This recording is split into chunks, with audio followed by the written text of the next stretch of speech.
हो गया। हेलो बच्चों, नमस्कार, गुड मॉर्निंग। क्या हाल चाल हैं सभी के? उम्मीद करता हूँ बच्चे बहुत बढ़िया होंगे और पढ़ाई भी आप लोगों की बेहतर चल रही होगी। तो चलिए भाई, आज अपनी डीआई की क्लास को लास्ट करते हैं। दो ही क्लास का टॉपिक है। कल हम लोगों ने 2 घंटे, सॉरी 1.5 घंटे क्लास की और उसमें हम लोगों ने पाई चार्ट और लाइन ग्राफ वगैरह को देखा। आज हम लोग उसी चीज़ को आगे बढ़ाने वाले हैं और बहुत सारी चीज़ें देखेंगे। कैलकुलेशंस वाले क्वेश्चंस भी मेरे पास हैं और मतलब बहुत बेसिक टॉपिक है। हालांकि वैसे आप में से बहुत सारे बच्चे ऐसे होंगे कि जो इस टॉपिक को पढ़ेंगे ही नहीं कि यार ठीक है, हम इसे खुद कर लेंगे, मॉक टेस्ट वगैरह से ये टॉपिक हमारा क्लियर है। तो ठीक है, कोई दिक्कत नहीं है। हाँ, अगर मैं ये कहूँ कि आप इसे अगर देख लोगे तो आपके बहुत सारी चीज़ें इंप्रूव हो जाएंगी। लाइक कैलकुलेशंस करने के तरीके, सवालों में अप्रोच लगाने के तरीके, जिसमें चीज़ें अनुपात में पूछे या परसेंटेज में पूछे। क्योंकि ये चैप्टर ना इतना इतना मतलब फोकस इस पे क्यों नहीं करते हैं बच्चे? क्योंकि ये परसेंटेज, एवरेज और रेशियो तीनों चैप्टर का मिक्सर करके ही बनता है ना। तो उतनी प्रॉब्लम बच्चों को आती है नहीं, इसमें कुछ ऐसा नया कॉन्सेप्ट होता नहीं है। कल एक होमवर्क सवाल बच्चे हम लोगों ने देखा था कि नीचे दिया गया रेखा आरेख 5 अलग अलग कंपनी PQRST में कार्यरत कर्मचारियों पुरुष प्लस महिला की संख्या को दर्शाता है। पुरुष प्लस महिला यानी कि कंपनी है PQRST, 5 कंपनी है।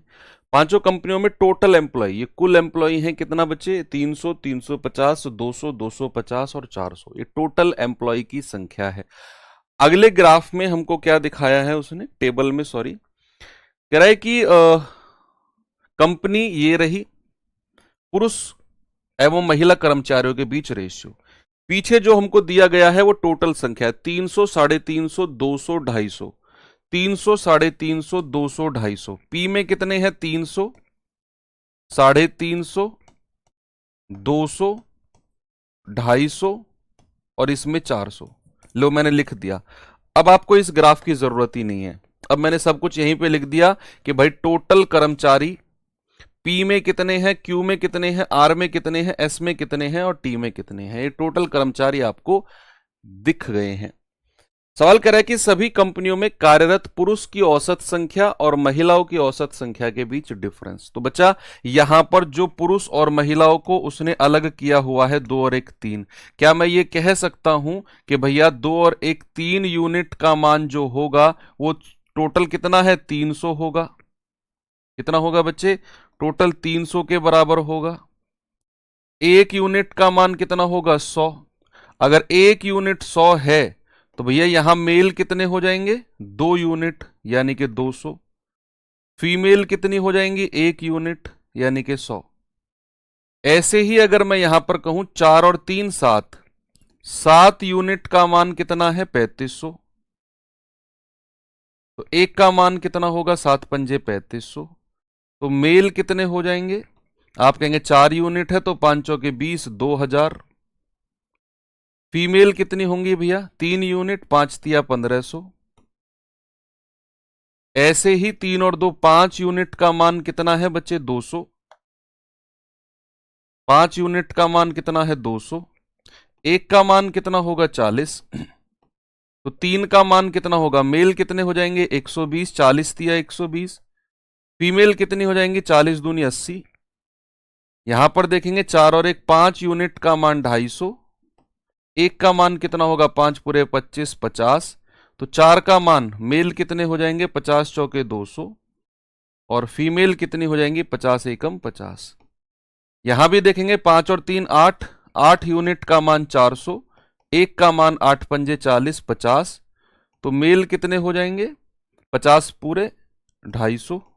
और फीमेल कितनी हो जाएंगी? आप कहेंगे 50 तिया 150। सबकी अलग अलग संख्या आपने निकाल दी, मेल और फीमेल की। 3500, 350 है ना, तो 1 जीरो कम कर देंगे। काहे परेशान होते हैं? परेशान काहे होते हैं बच्चा? 1 जीरो कम कर देंगे। लो, हम लो, 1 जीरो हमने कम कर दिया भाई साहब। ये 50 हो गया, ये 200 हो गया, ये 150 हो गया। ठीक है, इतना इतना टेंशन मत लिया करो। चलो ठीक है भैया। अब सवाल में क्या करना है, उसने कहा मेल और फीमेल का एवरेज, तो मेल को अलग ऐड करेंगे, फीमेल को अलग। मेल कितने हैं यहां 200, अगले वाले में कितने हैं उसमें भी 200, उसमें भी 200, उससे अगले में कितने हैं 120, उससे अगले में कितने हैं अगेन 200, उससे अगले में कितने हैं 250।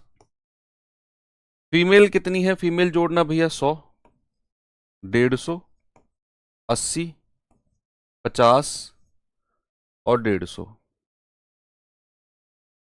इनका एवरेज, दोनों का एवरेज निकालो। और आपसे पूछा है डिफरेंस, अंतर। आप क्या करो बच्चा, यहां पर इनको जोड़ना एक बार, 0, 5 और 2 7, 2 2 4 और 1 5, 2 7 2 9, 970, 0, 8 5 13, 5 18, 18 और 5 23, हासिल का 2, 1 2 3 और 2 5, 530 हो गया। ये तो सम आया है, अगर मैं एवरेज निकालूंगा तो 5 से डिवाइड कर देंगे, 5 एकम 5, 4 5 नाम 45, 5 चौके 20, 194 एवरेज इसका आया है। यहां 5 से डिवाइड करेंगे तो 5 एकम 5, 5 छंग 30, 106 एवरेज इसका आया है। तो 194 और 106 का डिफरेंस आप देख लो, जाएगा 14 में से 6 गए 8, और ये 8 कितना आ गया भाई, 88 आ गया। ऑप्शन नंबर डी हमारा सही है। ये कल का होमवर्क क्वेश्चन था, ठीक है, ओके। चलिए आज के चीजों पर चलते हैं। पहला सवाल है बच्चे, देखेंगे एक बार। कह रहे नीचे दिए गए बार चार्ट में 2009 से 2013 के बीच, सॉरी 13 के वर्षों के लिए एक देश की कॉफी के वार्षिक उत्पादन 1000 टनों में दर्शाया गया है। यानी कि 2009 में किसी भी कंपनी का जो कॉफी का प्रोडक्शन है ना, कॉफी का जो प्रोडक्शन है वो 800, और ये 800 का मतलब, उसने अगर ऐसा बोला है ना 1000 टन, तो इसका मतलब है 800 गुणा 1000, इतना टन। जैसे 1200 है तो 1200 का मतलब है कि 2010 में उसका 1200 गुणा 1000 टन। जब भी ऐसे वर्ड लिखता है तो मतलब वो संख्या में मल्टीप्लाई करने होते हैं। 1500 लिखा हुआ है तो 1500 गुणा 1000 टन, 1800 गुणा 1000 टन, 2000 गुणा 1000 टन। तो इतना प्रोडक्शन कोई कंपनी करती है कॉफी का। सवाल देखते हैं बच्चे, सवाल क्या है एक बार, और बताएंगे इसका जवाब मुझे क्या होगा। सवाल है कि वर्ष 2010 की तुलना में 2011 में कॉफी के उत्पादन में कितने परसेंट की वृद्धि हुई। 2010 की तुलना में 2011 में, भाई यहीं से ही आप देख लो कि 2010 में जो प्रोडक्शन था वो 1200 था, 2011 में 1500 हो गया। सर ये तो 300 प्लस हो गया। और अगर मुझे प्रतिशत वृद्धि चाहिए तो 300 बटे 1200 और गुणा 100। तो हम कहेंगे 3 चौके 12 और 4 से जाएगा 25 बार। यानी कि जो प्रोडक्शन है प्यारे भाई वो 25% हमारा बढ़ा है 2010 से 2011 के बीच। आपका आंसर कितना हो जाएगा, 25%, बिल्कुल सही है। आगे चलें, अगले सवाल की तरफ चलते हैं भाई। नेक्स्ट ये सवाल देखिए जरा। कह रहा है कि 2011 के लिए उत्पादन वर्ष 2009 के लिए उत्पादन का कितना परसेंट है, का कितना परसेंट है। तो 2011 का उत्पादन बच्चा देखेंगे एक बार कितना है, सर ये 1500 है। 2009 का उत्पादन कितना है बच्चे, 800 है। उसने बोला है भाई साहब, उसने बोला है 2011 का जो प्रोडक्शन है ना 2009 का कितना परसेंट है, तो 2009 का हमारा नीचे आएगा और 2011 का ऊपर। बच्चा अगर वो ये कहता ना कितना परसेंट अधिक या कम है वो अलग होता। उसने कहा का कितना परसेंट है, ये पूछा है। 2011 का उत्पादन 9 का कितना परसेंट है, तो इंटू 100। 2 जीरो से 2 जीरो जाएगा, 8 एकम 8, 7, 8 अट्ठो 64, 6 8 सत्ते 56, 187 पॉइंट समथिंग जाएगा, 187.5। ऑप्शन नंबर डी हमारा सही जवाब हो जाएगा। आगे चले, इस सवाल को देखिए जरा। कह रहा है कि 2009 से 2011 तक कॉफी का औसत प्रोडक्शन कितना है, एवरेज। उसने बोला है 2009 से 2011 तक, 2009 से 2011 तक कॉफी का औसत प्रोडक्शन। ये 2009, 2010 और 2011 इन तीनों का ही उसने एवरेज पूछा है। 12 और 13 तक वो नहीं गया है। एक बार बच्चे इनका योग निकालेंगे, जरा मुझे बताना, क्या 12 8 20 15 3500 हो जाएगा? तो एवरेज कितना होगा भाई? एवरेज हो जाएगा 3500 बटा 3। 3 एकम 3, 3 एकम 3, 2 3 छिंग 18, 2 3 छिंग 18, 1166 के आसपास आपका आंसर आएगा। 1166 के आसपास आपका जवाब कौन सा हो जाएगा? ऑप्शन नंबर बी हमारा सही जवाब है। आगे बढ़े, चलो ये देखते हैं जरा अगला ग्राफ क्या है इसमें।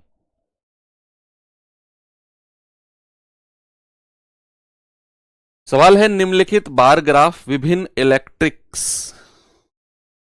घटकों की विफलता दर को दर्शाता है, हजारों में विफलता दर को दर्शाता है।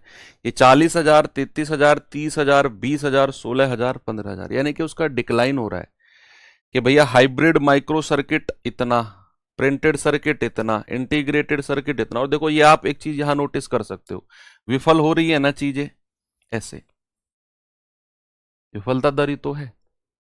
ग्राफ हमारा जो है वो नीचे की तरफ जा रहा है, तो भाई यहां पर विफलता ही तो हो रहा है। तो चलो सवाल देखते हैं, सवाल क्या है।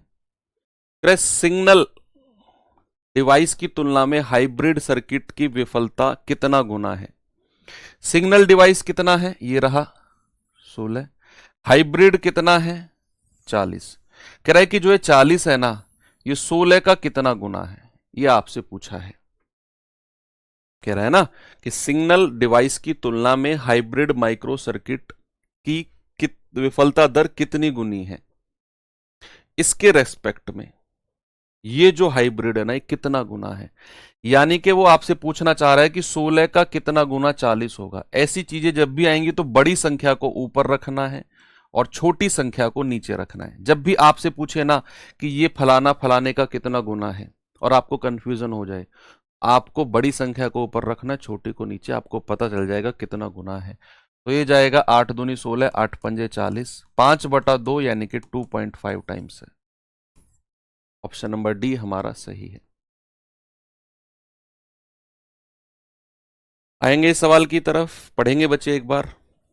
निम्नलिखित दंडारेख दो क्रमागत वर्ष 2021 और 22 के दौरान एक प्रकाशन कंपनी की 6 शाखा ABCDEF से पत्रिकाओं की बिक्री, और वो बिक्री किसमें है? हजारों में दर्शाता है। भाई देखो मैं आपको बताता हूं,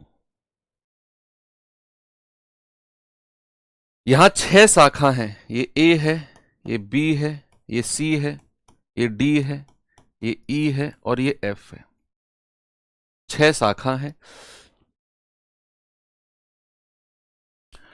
अब पहली जो शाखा है A, एक बार सामने देखना, पहली जो शाखा है A, उसका 2021 में पत्रिका का प्रोडक्शन कितना था? 80,000, क्योंकि ये हजारों में बोला है।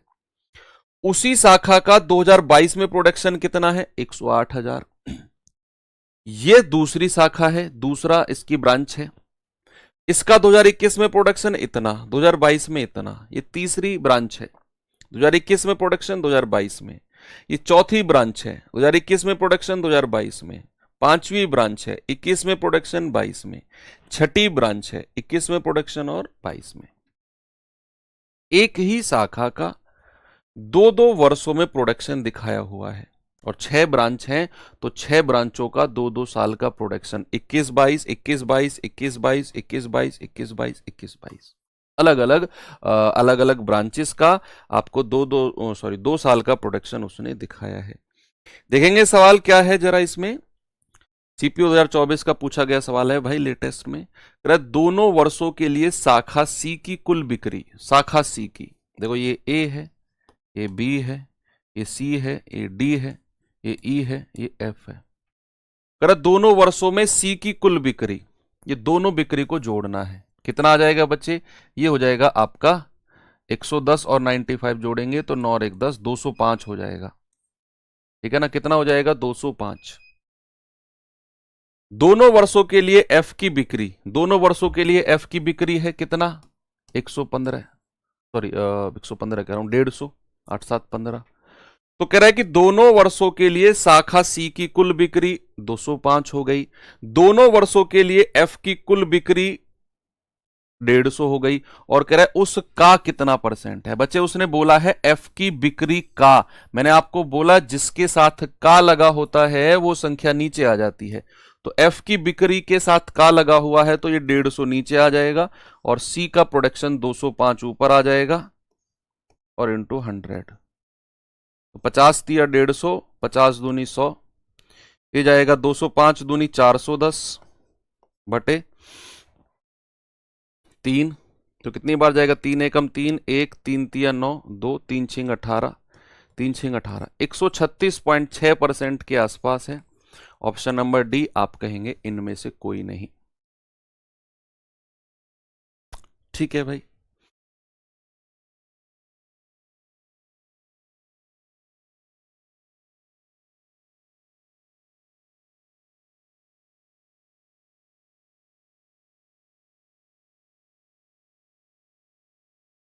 आगे बढ़े, चलो ये देखते हैं जरा, इसको देखिए।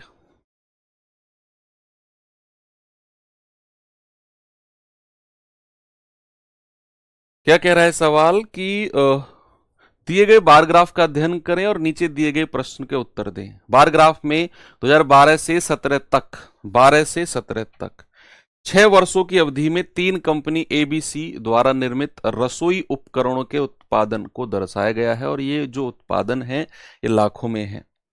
यानी कि अगर मैं बात कर रहा हूं ब्लू कलर वाली कंपनी कौन सी है बच्चा, कंपनी ए है, ये कंपनी बी है, और ये कंपनी सी है।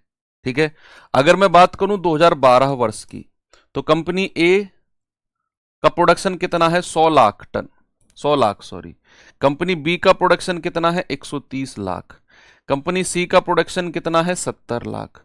ऐसे ही 2013 में, ऐसे ही 2014 में, ऐसे ही 2015 में, 2016 में और 2017 में, अलग अलग वर्षों में तीनों कंपनी का प्रोडक्शन आपको दिया हुआ है। ये हमारे वर्ष हैं, और ब्लू कलर की वो है जो कंपनी ए, ऑरेंज कलर कंपनी बी, और ग्रे कलर कंपनी सी, अलग अलग प्रोडक्शन, और इनको लाख से 1 लाख से गुणा करना होता है जब भी ओरिजिनल डेटा हमसे पूछता है। तो चलिए, अच्छा इसका क्वेश्चन नहीं है, क्वेश्चन मिस हो गया इसका। चलो मैं अपनी तरफ से एक सवाल आपको इसमें बना के दे देता हूं।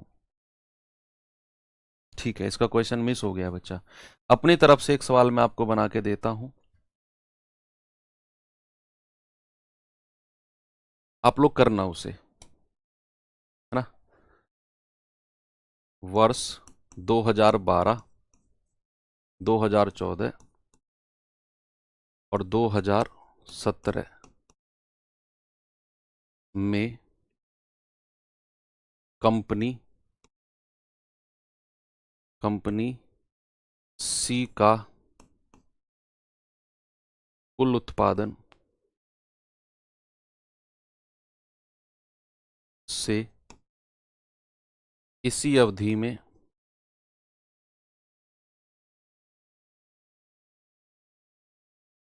कंपनी ए के उत्पादन से सी के कुल उत्पादन का उत्पादन से अनुपात ज्ञात करो। चलो ये सवाल मैंने आपके लिए बना दिया, जब ग्राफ है। मैंने कहा वर्ष 2012, 14 और 17 में कंपनी सी का कुल उत्पादन का इसी अवधि में कंपनी ए के उत्पादन से अनुपात ज्ञात करो। करिए, 12, 14 और 17 में कंपनी सी का टोटल प्रोडक्शन, और उसी वर्षों में कंपनी ए के प्रोडक्शन का रेशियो। तो यहां बात हो रही है 12, 14 और 17 की, तो 12, 14 और 17 की। उसने बोला है कंपनी सी का प्रोडक्शन लो, सी का प्रोडक्शन ये हो जाएगा, और 17 में इतना जोड़ना भाई जरा। तो आप कहेंगे सर 140, 120 और 70, ये तो सी का हो गया। सेम में आपसे पूछा है ए का, तो ए कितना है 100, 160 और 110। तो ए कितना है बच्चे, ए है हमारा 110, 160 और 100। तो आएगा 0, 6 और 1 7, 1 2 3, ये आ जाएगा 0, 7 और 2 9, 9 और 4 13, 1 2 3। भैया अनुपात पूछा है, 0 से 0 गया, रेशियो हमारा कितना आ जाएगा 33:37। क्या बात सही है? 33:37। ठीक है, तो एक ग्राफ था, उसका क्वेश्चन मिस हो गया था। एनीवे हमने उस चीज को थोड़ा सा कर लिया है। आगे चलते हैं बच्चे अगले सवाल की तरफ, और अगला ग्राफ हमारे सामने ये रहा, देखेंगे जरा इसको। क्रय निम्नलिखित बार ग्राफ का अध्ययन करें और नीचे दिए गए प्रश्न का उत्तर दें। दंड आलेख 5 अलग अलग वर्षों में 2 अलग अलग कॉलेज ए बी द्वारा बीएससी गणित के लिए प्राप्त आवेदन की कुल संख्या को दर्शाता है। बच्चे अगर मैं बात करूं अलग अलग वर्षों की, 2014 में कॉलेज ए में बीएससी के कितने स्टूडेंट हैं 220, कॉलेज बी के कितने बच्चे हैं 150, यानी कि वो लोग हैं जिन्होंने बीएससी के लिए आवेदन किया है, बीएससी मैथ्स के लिए जिन्होंने आवेदन किया है। ये वर्ष दिए हुए हैं, ये ब्लू कलर वाला कॉलेज ए है, ऑरेंज कलर वाला कॉलेज बी है। तो अलग अलग वर्षों में 2 कॉलेजों का डेटा दिया हुआ है, दो कॉलेज, कॉलेज ए कॉलेज बी, कॉलेज ए कॉलेज बी, कितने लोगों ने वहां फॉर्म भरे हैं बीएससी मैथ्स के लिए। चलिए देखते हैं सवाल क्या है इसमें। सवाल है बच्चे 2014 से 18 तक कॉलेज ए द्वारा प्राप्त आवेदन की औसत संख्या, 14 से 18 तक, 14 से लास्ट तक कॉलेज ए, यानी कि बच्चे आपको कॉलेज ए का भैया एवरेज निकालना पड़ेगा, सभी को जोड़कर 5 से डिवाइड करना पड़ेगा। 14 से 18 तक बी द्वारा प्राप्त औसत संख्या के बीच अंतर, अच्छा बी का भी आपने एवरेज निकालना पड़ेगा, क्या बात है। तो चीजें कैलकुलेट तो यहां पर करनी पड़ेंगी। अगर मैं ए की बात करता हूं तो 220, अगला कितना है ए 160, अगला कितना है 250, अगला कितना है 180, और ये कितना है 160। जोड़ेंगे जरा 0, 6 और 2 8, 5 13, 13 8 21, 21 और 6 27, 2 2 और 1 3, 2 5 और 1 6 और 1 7, 7 और 2 9, ये आ गया। अगर मैं सेम ईयर में बात करता हूं कंपनी बी की, तो 150, 240, 170, 150, ऑरेंज वालों को मैं जोड़ रहा हूं 240, 0 5 4 9, 9 और 7 16, 16 5 21, 4 25, 2 2 और 1 3 और 1 4 और 1 5, 2 7 2 9, 950। दोनों का डिफरेंस अंतर पूछा है, 970 और 950 का अंतर कितना हो गया बच्चे, ये हो गया हमारा है 20 हो गया। एवरेज में पूछा है, ठीक है, एवरेज में, ये तो योग में डिफरेंस है, ये तो सम में डिफरेंस है योग में।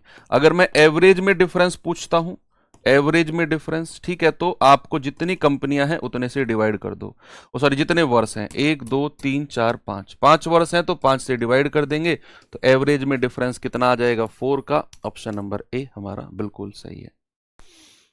जो आपका 20 आया था ना, योग में डिफरेंस आया था, मैंने योग का अंतर लिया 20, उसने औसत में अंतर पूछा है, औसत संख्या में अंतर, तो जितने वर्ष हैं उतने से डिवाइड कर दिया, 5 से 4 आ गया। ठीक है भाई, चलो ये सवाल देखते हैं जरा। सवाल करें, दिया गया दंड आरेख बार ग्राफ 15 से 18 के दौरान किसी देश के निर्यात मिलियन रुपए में दर्शाता है। इसके बाद दी गई तालिका एक वर्ष में निर्यात किए गए वस्तु के विवरण को दर्शाती है।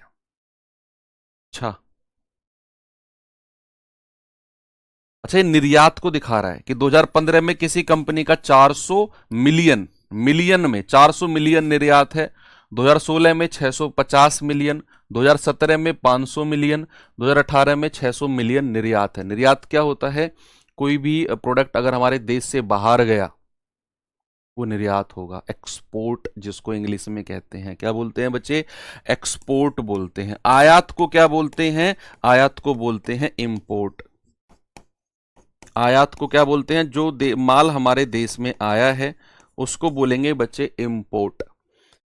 करें, एक वर्ष में निर्यात की गई वस्तु का विवरण, मान लो ये 2015 में टोटल 400 मिलियन का निर्यात हुआ है, तो एक वर्ष में, इसी वर्ष की अगर मैं बात करूं तो कंप्यूटर 24%, परिधान 28%, कपड़े 25%, सौंदर्य प्रसाधन कॉस्मेटिक्स 15%, आभूषण 8%।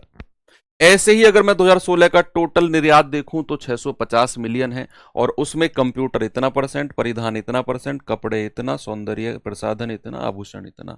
2017 में टोटल निर्यात कितना है? 500 मिलियन। ऐसे ही उसी वर्ष में भी ये इसी परसेंट में निर्यात हुआ है। 18 में भी अगर 600 मिलियन का एक्सपोर्ट है यानी कि निर्यात है, तो भैया कंप्यूटर, परिधान, कपड़े, सौंदर्य और आभूषण इस परसेंटेज में हमारे गए हैं। आगे अगर मैं सवाल की तरफ आपको लेकर चलूं तो बच्चे देखेंगे सवाल में क्या है जी। ये आपका CHSL में पूछा गया सवाल है। एक बार सवाल को फिर गौर करेंगे, क्या है सवाल। कह रहा है कि 2015 और 17 में कंप्यूटर के कुल निर्यात और 15 और 18 में सौंदर्य प्रसाधन के कुल निर्यात का अनुपात। मैंने आपको कल भी बताया था कि जब भी चीजें अनुपात में पूछेंगे तो हमें ज्यादा परेशान होने की जरूरत नहीं है, हमें एग्जैक्ट डेटा निकालने की जरूरत नहीं है। तो बच्चे देखेंगे जरा कैसे करना है। कह रहा है 15 और 17 में कंप्यूटर, 15 और 17 में कंप्यूटर, तो जरा मुझे बताना 2015 और 17 में टोटल कितना है। टोटल 15 और 17 की अगर मैं बात करूं तो 5 और 4 900 है ना भैया, है कि नहीं। 15 और 17 में टोटल, 15 और 17 में कितना है? 5 और 4 900। अब कह रहा है कि इसमें कंप्यूटर, कंप्यूटर कितना है? इसका 24% है। ऐसी रहने दो इसको। कह रहा है इसका अनुपात बताना है 15 और 18 में। 2015 और 18 में, 15 और 18 में जरा टोटल बताना मुझे। 4 और 6 10 यानी कि 1000। और इसमें क्या है? सौंदर्य प्रसाधन, सौंदर्य प्रसाधन कितना है बच्चे? इसका 15%। बस इन दोनों का रेशियो बना लो, आपको एग्जैक्ट संख्या निकालने की भी जरूरत नहीं है। आप परसेंट से परसेंट उड़ा दो, 2 जीरो से 2 जीरो उड़ा दो, ये जाएगा आपका 3 पंजे 15, 3 अट्ठू 24, ये आ गया 9 अट्ठे 72, अनुपात 10 पंजे 50, और 2 से कटेगा तो 25 बार, और 2 से कटेगा तो 36 बार। क्या बना भैया? 36 25। ऑप्शन नंबर सी हमारा सही जवाब है। 3625। एक्सपोर्ट होता है बच्चा निर्यात। कोई आपने प्रोडक्शन किया किसी चीज का और आप उसे देश से बाहर भेज रहे हो, दैट इज कॉल्ड निर्यात, एक्सपोर्ट।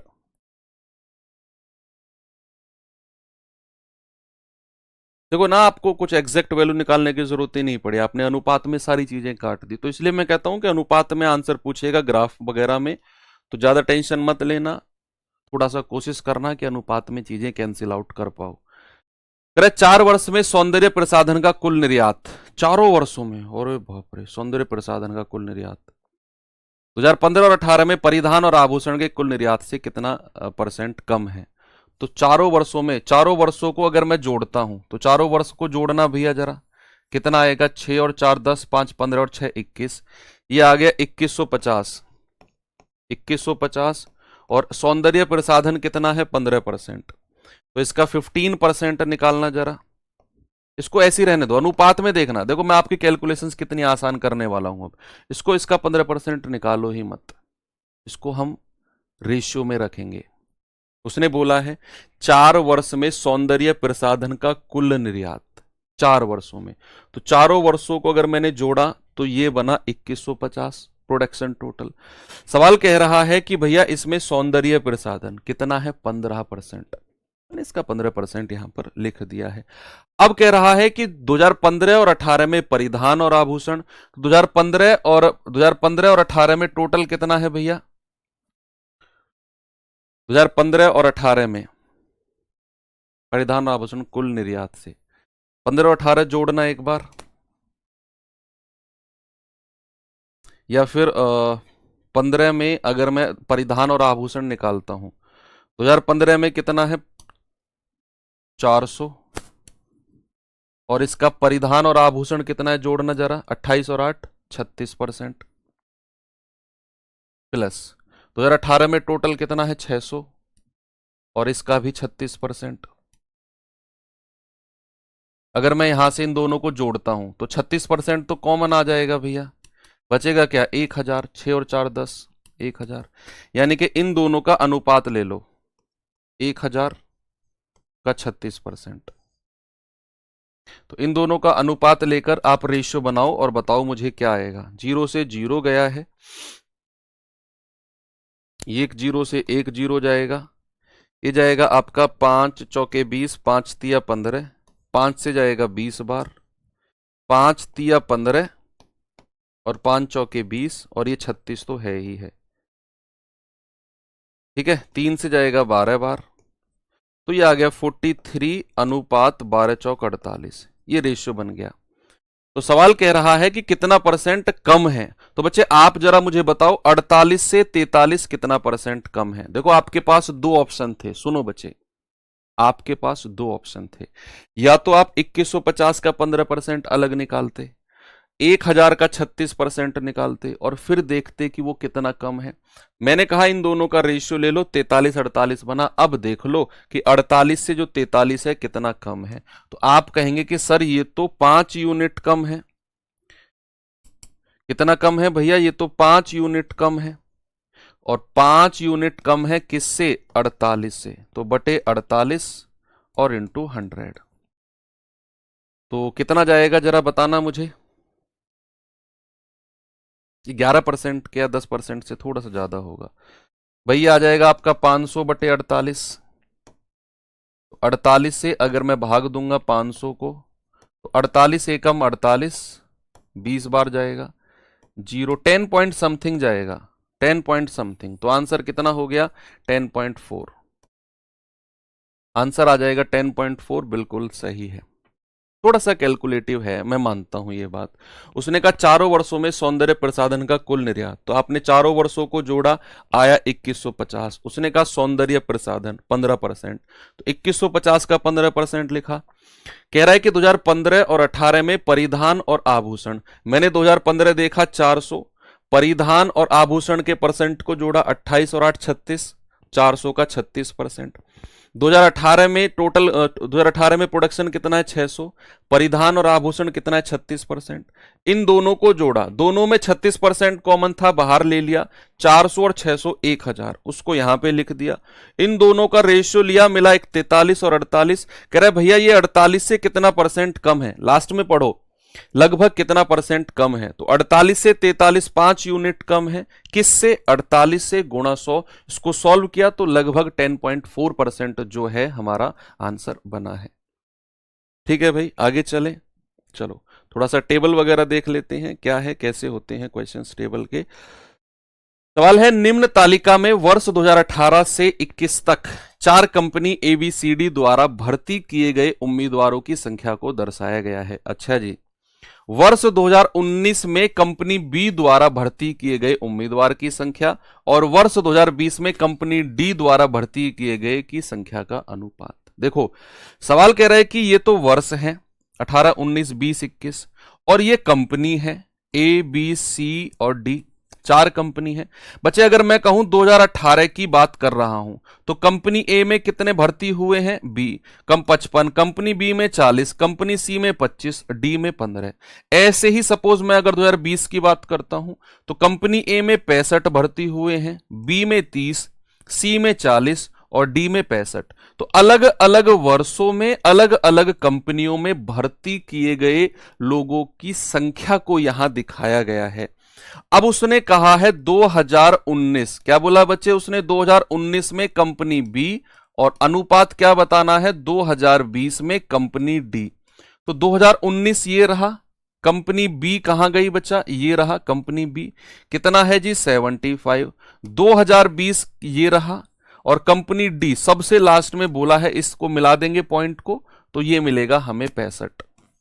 भैया इन दोनों का रेशियो 5 से जाएगा 13 बार, 5 से जाएगा 15 बार, यानी कि हमारा जो आंसर हमसे पूछा है बच्चे वो ऑप्शन नंबर डी यानी कि 15 13 हो जाएगा। आगे अगर मैं चलूं आपको लेकर, तो थोड़ा सा अच्छा सवाल है ये एक।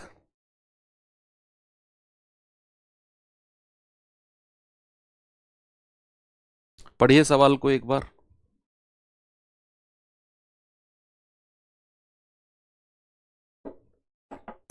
सवाल है, निम्नलिखित तालिका का अध्ययन करें और सवालों के जवाब दें। एक परीक्षा में विभिन्न विषयों में छात्रों द्वारा अर्जित अंक। ठीक है भाई, भौतिक यानी कि फिजिक्स में 120 टोटल हैं, अनिल के 95 अंक हैं, भीनू के 105 120 में से, चिराग के 95, धवन के 85, एल्जा के 85, फरहा के 75, जॉर्ज के 65। एक भौतिक में, फिजिक्स में। केमिस्ट्री यानी कि रसायन में 120 में से इन्हीं लोगों के अंक दिए हुए हैं।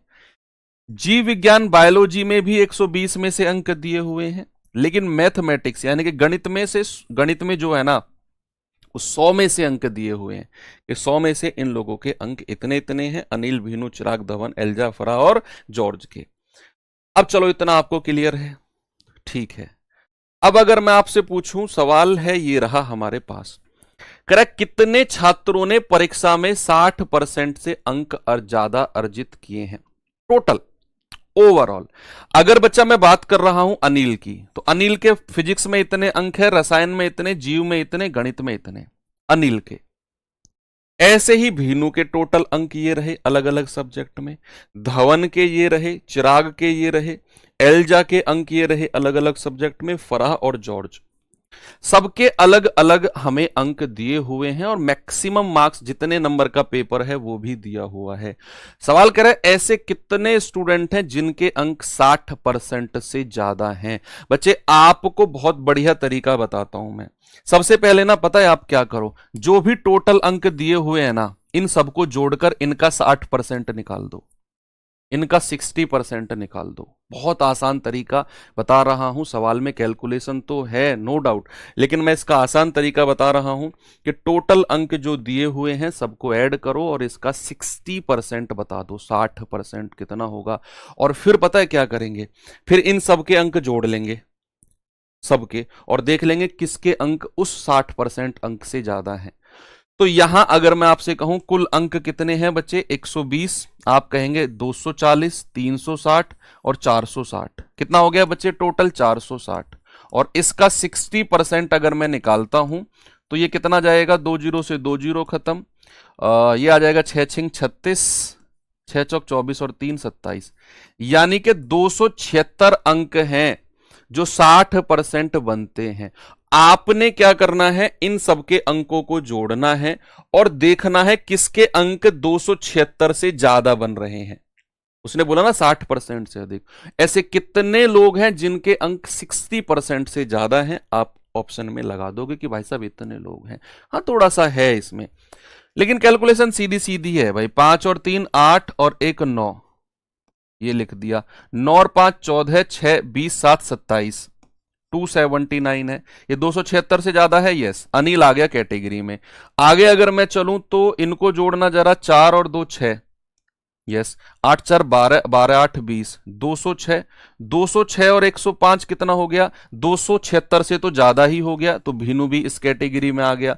इनको जोड़ना जरा, आप कहेंगे 5 5 10 3 13 का 3, हासिल का 1, 9 और 6 15, 15 7 22, 22 और 9 31 और 1 32, ये भी भैया हमारा 276 से ज्यादा हो गया, चिराग भी कैटेगरी में आ गया।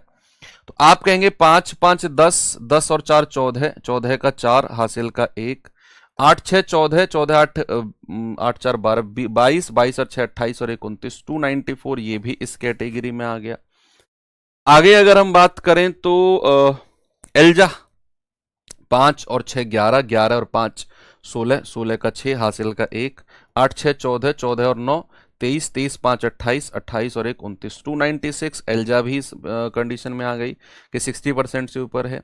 7 5 12, 5 17 का 7, हासिल का 1, 7 7 14, 8 22, 4 26 और 1 27, 277, ये भी ऊपर निकल गया। एक बार इसको फिर से कैलकुलेट करो, इसको फिर से कैलकुलेट करो। कह रहा है कि 5 और 7 12, 12 और 5 17 का 7, हासिल का 1, 7 और 7 14, 14 और 8 22, 22 और 4 26 और 1 27, ऊपर निकल गया भाई 276 से, तो ये भी है। जॉर्ज की बात अगर करें तो 5 8 5 13 5 18 का 8, हासिल का 1, ध्यान रखना इसे हासिल को, 6 और 3 9 और 7 16, 16 और 8 24 और 1 25, 258। ये बच्चे 60% से कम रह गया, तो जॉर्ज इसमें नहीं आएगा। तो ऐसे कितने आंसर होंगे? आप कहेंगे सर 6 लोग होंगे ऐसे। ऑप्शन नंबर आपका ई सही है, 6 लोग ऐसे होंगे, 5 नहीं 6 लोग होंगे, ठीक है, जिनके 276 से ज्यादा हैं। क्योंकि 7वां जॉर्ज तो हट गया ना, जॉर्ज के 258 बन रहे हैं, और हमें पता है 60% जो अंक हैं वो 276 होते हैं।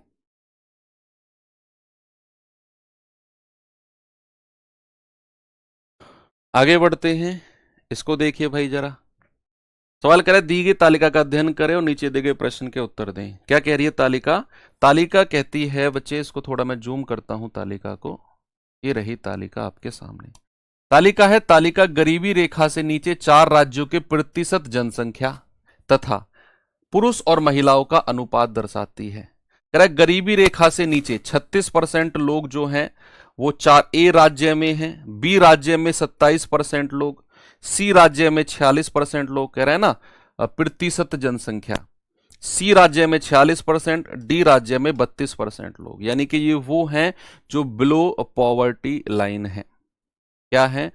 भीनू का चेक करें एक बार, मैं चेक कर लेता हूं भीनू का, तो भीनू का एक बार चेक कर लेते हैं बच्चे। है यार, मुझे तो लग रहा है, चलो एक बार इन तीनों को अलग जोड़ते हैं। 4 और 2 6, ओके, 8 और 4 12, 12 और 8 20, 206 तो यही हो गया भीनू का, और 105 भौतिक में, तो 206 और 105 कितना हो गया? 311। तो 276 से ऊपर नहीं निकल गया ये। 276 हो अगर किसी का एग्जैक्ट, तो वो नहीं आएगा, वो नहीं आएगा, वो उसको हम हटा देंगे, उसको कट कर देंगे। अगर वो किसी का मान लो ये 276 होता, फराके अंक 276 होते, तो फिर मैं इसको नहीं लेता। उसने कहा 60% से अधिक चाहिए। आगे चले, चलो। तो ये परसेंटेज जो है गरीबी रेखा से नीचे टोटल पॉपुलेशन है। अब कह रहा है कि राज्य ए में गरीबी रेखा से नीचे कितना है? 36%। और गरीबी रेखा से नीचे पुरुष और महिलाओं का अनुपात कितना है? 5:3 का। गरीबी रेखा से ऊपर पुरुष और महिलाओं का रेशियो कितना है? 3:4 का। बच्चे एक बात बताओ मुझे आप लोग, अगर मैं बात करता हूं राज्य ए की, तो गरीबी रेखा से नीचे कितने हैं? 36%। तो गरीबी रेखा से ऊपर कितने परसेंट लोग हो जाएंगे? 100 में से 36 घटा दो, 64%। राज्य बी में गरीबी रेखा से नीचे 27%, गरीबी रेखा से ऊपर 73%। राज्य सी में गरीबी रेखा से नीचे 46%, गरीबी रेखा से ऊपर 54%। राज्य डी में गरीबी रेखा से नीचे 32%, गरीबी रेखा से ऊपर कितना? 68%। ये अलग अलग आपके राज्यों में गरीबी रेखा से ऊपर के परसेंटेज भी आप निकाल सकते हो 100 में से गरीबी रेखा से माइनस करके। अगर बात करें बच्चे आगे, तो सवाल देखिए एक बार, क्या कह रहा है सवाल?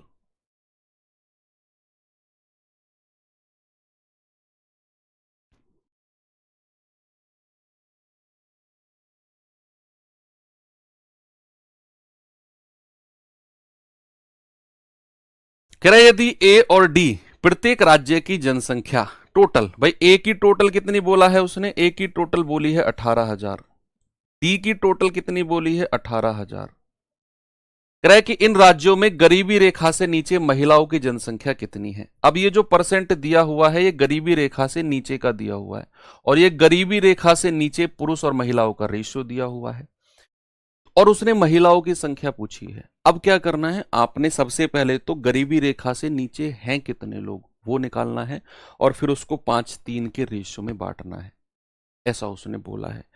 तो भैया आप सबसे पहले अगर ए राज्य की बात करोगे तो टोटल कितना है? 18,000। गरीबी रेखा से नीचे कितने लोग हैं? 36%। और उसमें भी अगर हमें महिलाओं की संख्या बतानी है तो महिला कितना यूनिट है? 3। और टोटल कितना है? 5 और 3 8, यानी कि 3/8 क्या हो जाएगा? महिला। भाई उसने देखो यहां बोला है 5:3 के रेशियो में है पुरुष और महिला। अगर मैं कहूंगा महिला कितना हिस्सा में है, तो 3 यूनिट ऊपर आएगा और 5 और 3 टोटल 8, यानी कि महिलाओं का जो हिस्सा है वो 3/8 है। तो इसको कैलकुलेट करिए। ऐसे ही इसको देखेंगे, डी में टोटल 18,000 है, गरीबी रेखा से नीचे 32% है, 32/100। कह रहा है इसमें भी हमें महिलाओं की संख्या 2 यूनिट है और टोटल है 2/3। और इनका टोटल कर लेंगे फिर। जल्दी से आप मुझे बता दो कितना आएगा भैया ये।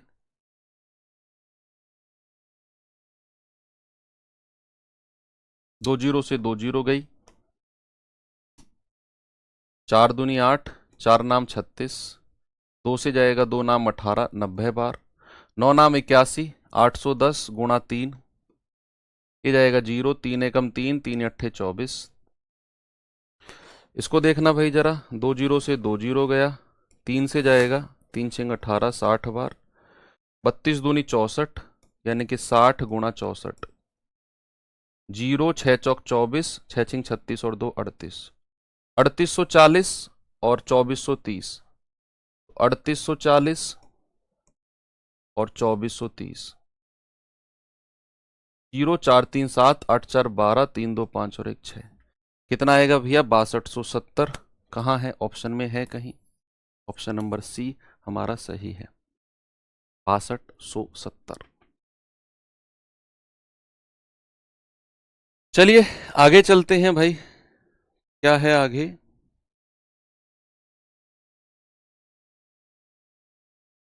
ये सवाल देखिए जरा।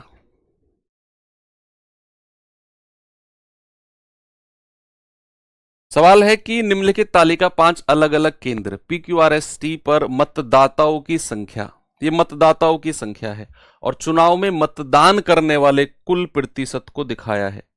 देखो ये मतदाताओं की संख्या है भैया, कितने कैंडिडेट हैं, अलग अलग केंद्र, ये पोलिंग है, 3500 मतदाता हैं, और जिनमें से वोट कितने लोगों ने डाली है, 85% ने। 2900 टोटल हैं, वोट डाली है 76% ने। 2400 टोटल हैं, वोट डाली है 82% ने। 1850 टोटल हैं, वोट डाली है 90% ने। 3000 टोटल हैं और वोट डाली है 87% ने। ये आपको दिया हुआ है।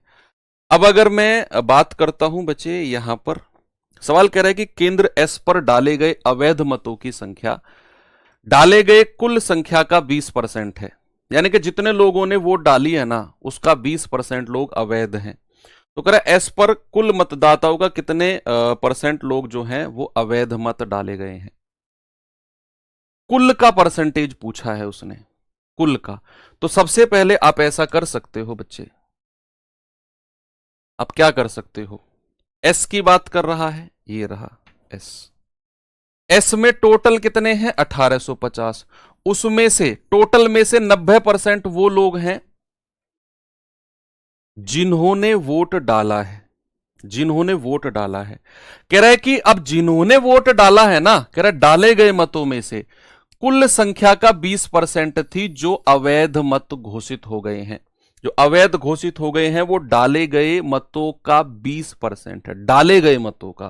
कह रहा है कि अब जो ये डाले गए मतों का 20% है, कह रहा है कि जो अवैध मत है ना वो कुल मतों का कितना परसेंट होंगे, जितने लोगों का वोट बना है उनका कितना परसेंट होंगे ये अवैध। बच्चे ये जो 20% दिया हुआ है अवैध मत, ये तो उनका 20% है जिन लोगों ने वोट डाला है। तो आप मुझे बताओ क्या 90% लोगों ने वोट डाला है, 90% लोगों ने, और इसका 20% अगर मैं निकालता हूं बच्चे, इसका 20% निकालना, आप कहेंगे 90 गुणा 20/100, ये आ जाएगा आपका 18। इसका मतलब है 18% जो लोग होंगे कुल मत का, कुल मत का, कुल मत का, ये अवैध होंगे, अवैध होंगे मत। कुल मत का 18% जो मत होंगे ये अवैध घोषित होंगे। भाई देखो उसने बोला है डाले गए मतों का 20% अवैध हैं। अब मेरे पास डाले गए मत कितने हैं, वो तो 90% हैं, जिन्होंने वोट डाला है 90% में। अब मैं 90% का ही 20% निकाल रहा हूं, क्योंकि उसने बोला है डाले गए का 20% अवैध है, तो 90% का अगर मैं 20% निकालूंगा वो आ जाएगा 18%। इसका मतलब है ये 18% लोग जो है ना ये कुल मत का अवैध घोषित हो गए, क्योंकि ये 90% भी तो कुल मतों का 90% था, कुल मतों के 90% ने वोट डाला, और इस 90% का ही अगर मैं 20% निकालूं तो भैया वो आएगा 18%। मतलब ये 18% वो लोग हैं जो कुल मतों का अवैध घोषित हुए हैं, और वही आपसे पूछ रहा है। कि मतदाताओं ने अवैध मत डाले कुल पंजीकृत का। ठीक है, सिंपल क्वेश्चन था, इसमें ज्यादा इतनी प्रॉब्लम मुझे नहीं लगता आपको दिक्कत हुई होगी। चलिए भाई, अब एक सवाल आपको मैं होमवर्क दे देता हूं, इसे आप ट्राई कर लेना। तो ये कुछ था, मैंने थोड़ा सा लेवल उठा के रखा ग्राफ का, थोड़े से एक दो सवाल शुरू में आसान कराए, फिर लेवल मॉडरेट टू थोड़ा सा ऊपर रखा, ताकि आप लोग आराम से कर पाओ अगर अच्छे लेवल के ग्राफ बने तो। अगर बहुत आसान लेवल के बनते हैं तो मुझे नहीं लगता किसी को कोई प्रॉब्लम उसमें होती है। बहुत आसान, एक पाई चार्ट बना के दे देगा, परसेंटेज दे देगा, बोलेगा फलाने को परसेंट को डिग्री में बदलो, वो तो आप आराम से कर सकते हो, मैंने कराए भी आपको। लेकिन कुछ अच्छे लेवल के ग्राफ भी मैंने कराए, ताकि अगर पेपर का लेवल बनेगा तो भी आप कर जाओगे। अब आपने क्या करना है, ये सवाल पढ़िए आराम से, मैं इसका क्वेश्चन आपको दिखाता हूं बच्चे। ये रहा आपके सामने सवाल, और आप इसे ट्राई करना, इसका जवाब दे पाए। बाकी ठीक है, आपका ग्राफ वाला पोर्शन जो है बच्चे यहाँ पर एंड होता है। और सीजीएल वाले बच्चे, आपकी क्लास में भी ये बैच चल रही थी, एक वाली डीआई वाली क्लास, तो आपका डीआई वाला पार्ट खत्म होता है, जो राहुल सर ने मुझे रिस्पॉन्सिबिलिटी दी थी। बाकी अगर मैं जीडी की बात करूं तो जीडी में डीआई खत्म होता है, और आपका जो अब नेक्स्ट क्लास होगी 15 तारीख को होगी, जब हमारा नया बैच शुरू होगा 2.0, उसमें नंबर सिस्टम से। तब तक आप आराम से अपना रिवीजन करिए। बात करते हैं बच्चे अगर हम एएलपी की, तो वहां पर आपका सिलेबस अब एंड हो चुका है। बाकी मिलते हैं अब कभी और कहीं और। थैंक यू, बाय बाय, जय हिंद।